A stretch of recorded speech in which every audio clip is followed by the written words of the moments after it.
Salam əziz dostlar, gəlin bu Qabilin dediyi videonu qulaq asaq. В детском садике кто spали дети, двое из них. Bu Yezdi Kürdü da, atası Fars, anası Erməni olan, atası Fars, bu mən görürsünüz Yezdi Kürdü dedim bu blogerə.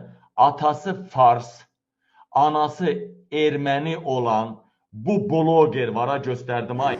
Qabil deyir ki, Kamran Razmova rus dili bir blogerdir, atası Farsdır, anası Erməni. Gəlin bunu bir balaca müzakirə edək. Anam Cəfərova Ella da Həsən Paşa qızı.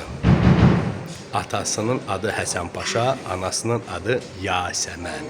Yasəmən Cəfərova. Bu da onların məzarları. Qaraçöpdə, Gürcüstanda.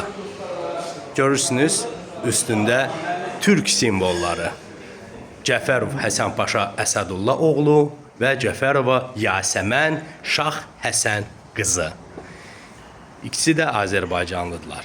İndi isə keçirik atamın valideynlərinə.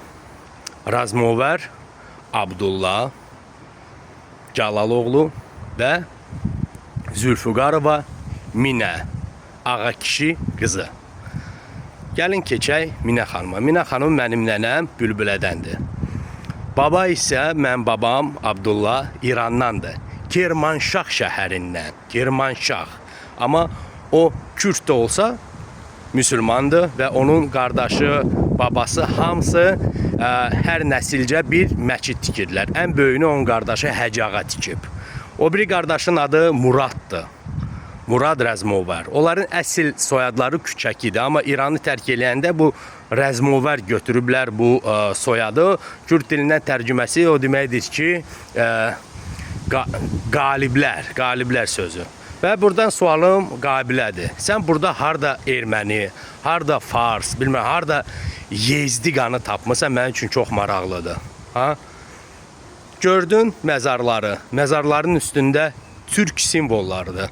Ola bilər ki, Erməni öz məzarın üstünə Türk simvolunu qoysun. Gördün nənələrimi, babalarımı. Və deyirsən ki, Kamran niyə Rusça verilişləri apar, ora gedir, bura gəlir. Kamran o Zəngilanda bir il bundan qabaq olub. Bu söhbətlərdən bir il qabaq. İkincisi, mən rus dilində çəkirəm ki, dünya heç olmasa bir balaca da Azərbaycanı daha yaxşı tanısın. Mən də çalışıram. Tak что, Qabil, как всегда, sən bildin kimsən. Bu da mənim doğum haqqında şəhadətnaməm. Ata Azərbaycanlı, ana Azərbaycanlı. Hər sualınız olsa şəxsiyə yaza bilərsiniz. Yaşasın Azərbaycan xalqı, yaşasın Azərbaycan. Eşq olsun.